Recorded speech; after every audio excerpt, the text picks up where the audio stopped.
Okay, so I have 2 minutes after, and this is Barbara Reckler, the Quality Improvement Director for Network 16, for those of you who don't recognize my voice. And I'm going to take this opportunity to introduce Dory Chattel. She's the Executive Director of the nonprofit Medical Education Institute, which conducts research and develops evidence-based educational materials to help people with kidney disease live as fully as possible. She has worked in the renal field for 25 years, during which she has written and edited hundreds of educational pieces for patients and professionals, including the original DOQI anemia guidelines, the core curriculum for dialysis technicians, kidney school, and many others. She's the director of Life Options Rehabilitation Program, has developed the Home Dialysis Central website to raise awareness and use of PD and home hemo, and is the co-author with Dr. John Agar of the book Help, I Need Dialysis. So at this point, I'm going to do one more reminder. We are recording this session, so please mute your line, either with your phone's mute function or with *6. And with that, Dory, I will hand it over to you. Thank you, Barb. I am always really happy to talk about this topic because at the Medical Education Institute, our mission is to help people with chronic disease learn to manage and improve their health, and our focus is chronic kidney disease. And home dialysis is one of the only places in the system where people routinely get the education that they need to do that. And so we are passionate advocates of it, spend a lot of time working on it. What we're going to go over today are the implications of depression versus adjustment order for modality choice, how we can use teachable moments to improve the fit of modality to lifestyle. Those are moments that will just come up in the course of taking care of a patient, don't take a ton of time, and some free and low-cost modality choice resources for you. So we'll get started with depression and adjustment disorder. It is, I am sure you will not be surprised to hear, pretty common for people with end-stage renal disease to be depressed and to be scared and even to be angry. And those are all pretty typical reactions. People can be scared in general. They can be angry with their doctor, with themselves. Sometimes they're angry with God. Depression is also a pretty common reaction. And the reason for all these emotions is that there are a lot of losses. Loss of freedom, loss of the ability to just be able to live your life day to day the way that you want to.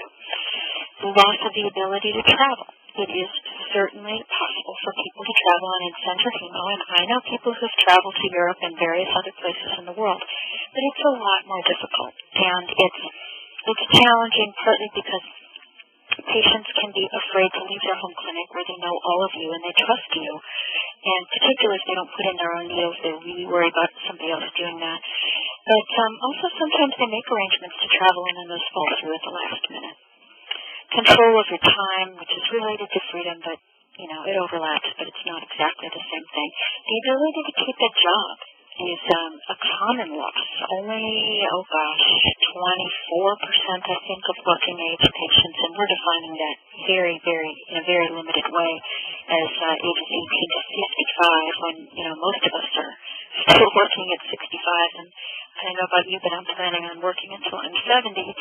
So even then, only maybe a quarter of working age people are working once they start dialysis or their kidneys fail. Sexuality and fertility are profoundly impacted by end-stage renal disease, and more so by certain treatments of it. And then what you can eat and drink, and chocolate is obviously only one example of that. So we have lots of losses. Job loss is hugely important. This is a quote from a real patient who was on an email listserv that I'm still a member of, but joined in 1995, and he said, "Hi, my name is so-and-so. I've been on dialysis for 3 years, and I'm only 36 years old. I got it from high blood pressure. Now I have no friends, and I'm depressed, and my life sucks. I'm a single person with no job and no life. Dialysis sucks, and I should just die." This was a real patient, as I said. He only ever posted the one time. I don't know what happened to him. But it seems to me that this is a really good example of a poor fit between the patient's preferred lifestyle, which would have involved working and maybe hanging out with his friends, and what he ended up with, which was standard in center hemo, which I suspect he didn't do do much longer beyond this quote. So the Diagnostic and Statistical Manual 4, and I can tell you I actually looked at 5, and the criteria for major depression are the same, so I haven't updated the slide. The unfortunate thing is I can't download DSM-5 for free, and I already had DSM-4. But there's no specific cause for depression. There's a sort of a biochemical change in the brain. The symptoms last for at least 2 weeks, and they interfere with life, and that's the key point. It's not just that you feel sad, it's that you can't do what you're intending to do. So depression includes at least 5 of these symptoms, but has to include feeling sad, blue, or tearful, and loss of interest in things that were once enjoyed, but can also include other things like appetite changes, so more of an appetite, less of an appetite, problems sleeping too much or not being able to sleep at all, agitation or lethargy. You know, it can go kind of either way, and so you can't look at people and assume that they're all going to look the same way if they're depressed, but the key factor is that the depression has to be causing distress to the patient or impairment of daily activities. And then there's adjustment disorder, which is sort of a cousin of depression, if you will. The thing to remember about adjustment disorder is that the symptoms of it are exactly the same as depression, but the cause is different. So instead of being just sort of a random change in biochemistry in the brain, there is an identifiable life stressor, like perhaps the need to start dialysis. More distress than would be expected, that's obviously subjective, significantly impaired function, and that's also true of depression. And there's not a lot of research about adjustment disorder. Sometimes adjustment disorder, we used to call it situational depression, and that term may be more familiar to you. But sometimes adjustment disorder is used for insurance purposes because it's just less likely to be permanently stigmatized the way a depression diagnosis is. And it can have lots of different flavors, unspecified. You can have it with or without anxiety, just as you can have depression with or without anxiety. And basically, the prevalence of depression on dialysis, this has been studied a fair amount, and it's about 20% at any given moment, and it's not always the same 20%. And adjustment disorder is pretty similar, 5 to 21% in the general population, and so we don't really know necessarily what it is in the dialysis population. The thing is that you can't tell them apart. There are no diagnostic surveys that you can use that will distinguish between the two. So if you're seeing depression, you may really be looking at adjustment disorder, and that has important implications for treatment options, because if there's a cause for adjustment disorder, then maybe there's a solution for it, other than just what we would normally use for depression itself. Can you tell that somebody is depressed just by looking at them? The answer is sometimes you can. These people all look depressed, right? It's actually fairly easy to hide depression. We did a study in, I think the early 2000s, where we looked at self-management behaviors that were associated with better health-related quality of life and those that were associated with worse health-related quality of life. And this is important because better health-related quality of life in people on dialysis is associated with longer survival and less hospitalization.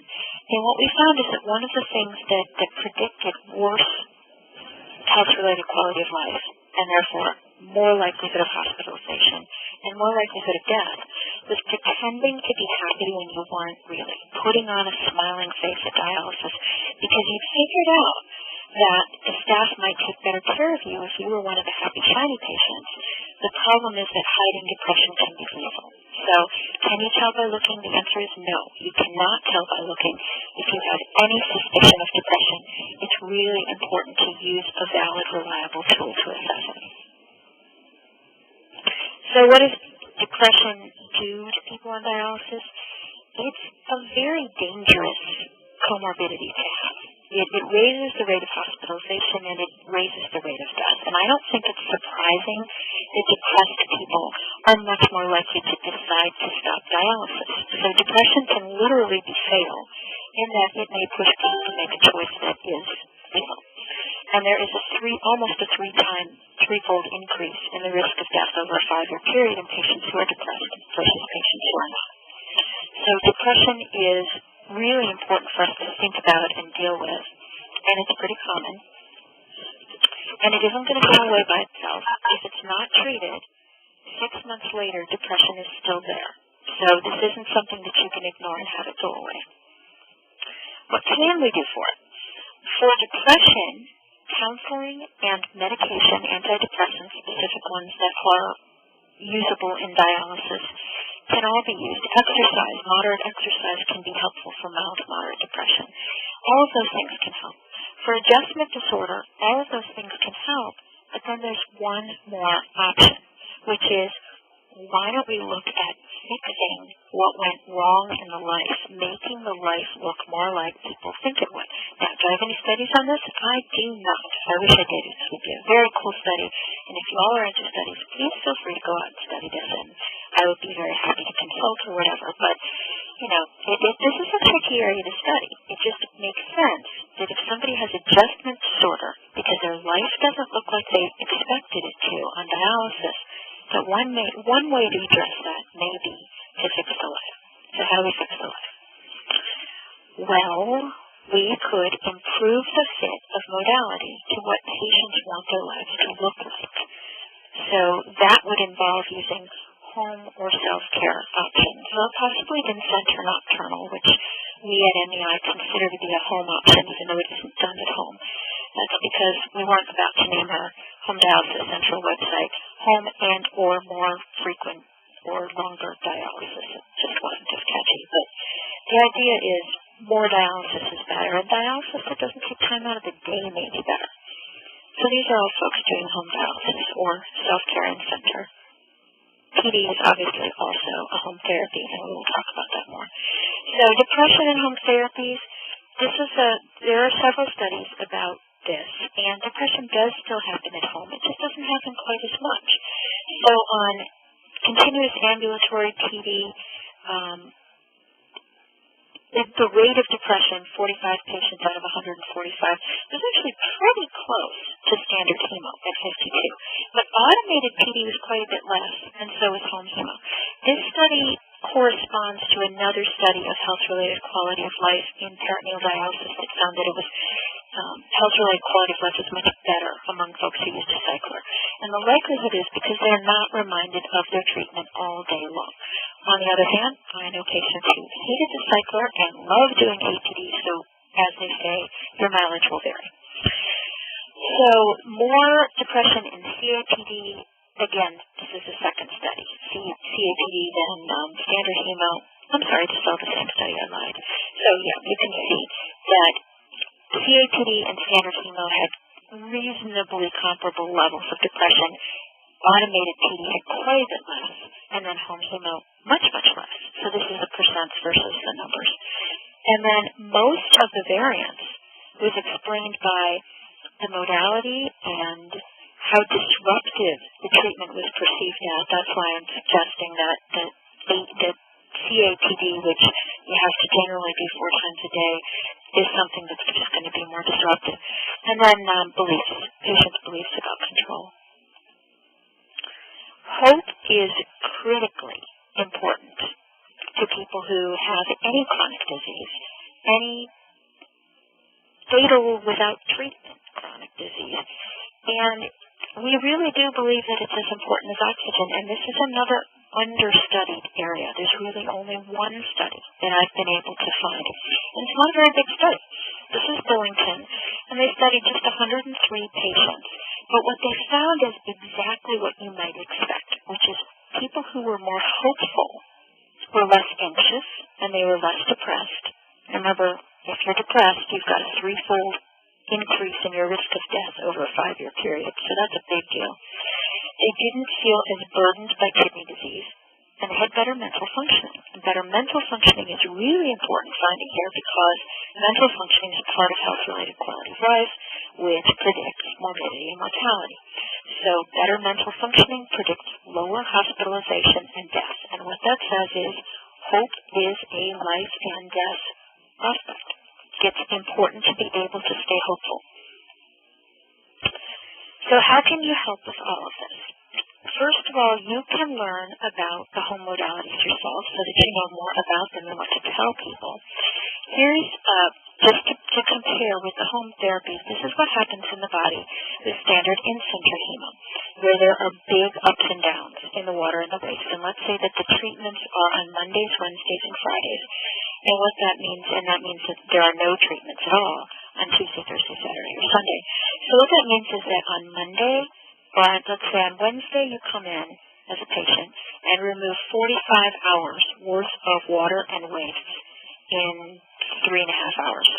That's about the average length of treatment in the U.S., even though 4 hours is considerably better. On Friday, you come back and you do the same thing. You remove 45 hours worth of water and waste that have built up in about 3.5 hours. And on Monday, you come in and you remove 68 hours worth of water and waste in that same 3.5 hours. Now, this blue line on the slide, that represents homeostasis. Homeostasis, or balance, is the job of healthy kidneys. Healthy kidneys are the chemists of the body, and they maintain all sorts of levels, water, potassium, phosphorus, magnesium, sodium, all sorts of things, at a constant level, 24/7, every minute. And what we do instead is this up and down that is a lot like a roller coaster. Recovery time after standard and center chemo is an average of about 7 hours. A recent Docs paper just found that it can range from 2 hours to as much as 12 hours. And the longer the recovery time after in-center chemo, the higher the risk of death. So this is a study by Blyer, who looked at sort of an obvious thing that nobody else I think had ever looked at before, which is for most of us and for people on peritoneal dialysis, the risk of dying on any given day of the week is about the same. So Sunday, Monday, Tuesday, Wednesday, Thursday, Friday, Saturday, your risk of dying is about equivalent. That's not true for standard and center chemo. That 2 days where you go 68 hours without getting any dialysis at all is literally a killer. So you can see that on Monday, for Wednesday, and Friday patients, and on Tuesday, for Tuesday, Thursday, Saturday patients, the risk of sudden cardiac death is 50% higher than on any other day of the week. And if we drill down a little bit, what this graph shows you is if you've got a patient who is due to do dialysis at 8 o'clock on Monday morning, between 8 p.m. on Sunday night and that 8 o'clock treatment on Monday, his risk of death is triple. And that is solely due to the 2-day killer gap. So doing standard and center hemo just 3 days a week is an unfortunate choice. Why am I picking on standard and center hemo? Well, because that is what most people do in the U.S., 92% of them. I do not consider this to be a distribution, as you can probably tell by the fact that I put the word distribution in quotes, because when there are 6 or 7 different ways of doing dialysis and 92% of people do one of them, and it isn't the best one, that's a fail. But we're working on it. So in general, treatments that keep the body in balance can give patients fuller lives, can reduce the symptoms, can help them to feel better, can cut back on that recovery time, and improve their chances of survival. So there are a number of different types of home dialysis. This big machine is probably what you're used to for hemo, but obviously we also have PD cyclers, and this is a next stage system 1 cycler for hemodialysis. So types of home dialysis include obviously peritoneal dialysis, manually, continuous ambulatory PD, and cycler PD or APD, automated PD. Peritoneal dialysis is slow and gentle. It's easy to do. It's easy to learn. It works very well for the first 2 or 3 years. Survival is better on PD for the first 2 or 3 years as long as there is residual kidney function. Once that drops off, it can be more difficult and in some cases impossible to get enough clearance for somebody to continue. And sometimes, we all know, I'm sure, of the odd patient who does PD for 15 or 18 years. I've known several people like that, but they are very rare, and they do tend to be tiny. Short daily home hemo is typically done with that next stage machine. There are other machines in the pipeline, some of which may be coming out pretty shortly, some of them are already approved in Europe, but not yet in the U.S. And short daily hemo means the treatments are done for generally 2.5 to 4 hours, 5 or 6 days a week. It's really important not to do short daily chemo for 2 hours, 5 days a week. That's only 10 hours of dialysis, less than a lot of people are getting with standard and center. So it's short, but it shouldn't be too short. Nocturnal home hemo, and I should change the name of that to extended because the word nocturnal is inflaming some folks, but extended home hemo is doing hemodialysis at night during sleep. That can be done with either this standard machine, the Fresenius type machine. In some cases it's being done with a next stage cycler, but an add-on heparin pump is required because the next stage machine doesn't have one. Nocturnal treatments can be done 3 nights a week in center. Generally at home they are done at least every other night, more often 4 nights, 5 nights, or 6 nights, and very occasionally I run across a patient who dialyzes 7 nights a week because they just don't feel good enough on those off nights. So those are the types of home therapy, and let's go through them a little bit more. You saw the up and down diagram for standard and center hemo. This is a similar diagram for short daily hemo, and you can see that this homeostasis line, rather than sort of never being in homeostasis, always being above it or below it, basically are in it with short daily hemo. Instead of having 3 big spikes, you have lots of little spikes. Those correspond with much fewer symptoms and people feeling a lot better and having more energy. And so recovery time after short daily hemo tends to be in the range of about half an hour. Nocturnal hemo, and this is just showing 3 treatments a week, but you can see they're much slower and more gradual, and the ups and downs are much, much smaller. And remember, some people do 4 nights or 5 nights or 6 nights or very rarely 7 nights. So in this case, recovery time, only about 10 minutes. And what that means is that basically by the time the patients are done holding their needle sites after a treatment, they feel good. And that also corresponds with a much reduced risk of death. Any home treatment, peritoneal dialysis, home hemodialysis of any kind, and in-center nocturnal, which isn't strictly speaking home, okay, it's not home in any sense of the word, but it's still better dialysis, offers freedom in terms of a more flexible schedule, fewer medications to take, more control over patients having more control over their lives, and not as many symptoms. So it's just more easy for them to live life on their own terms. Depending on the type of home dialysis, there may be fewer or in some cases no fluid or fluid limits at all.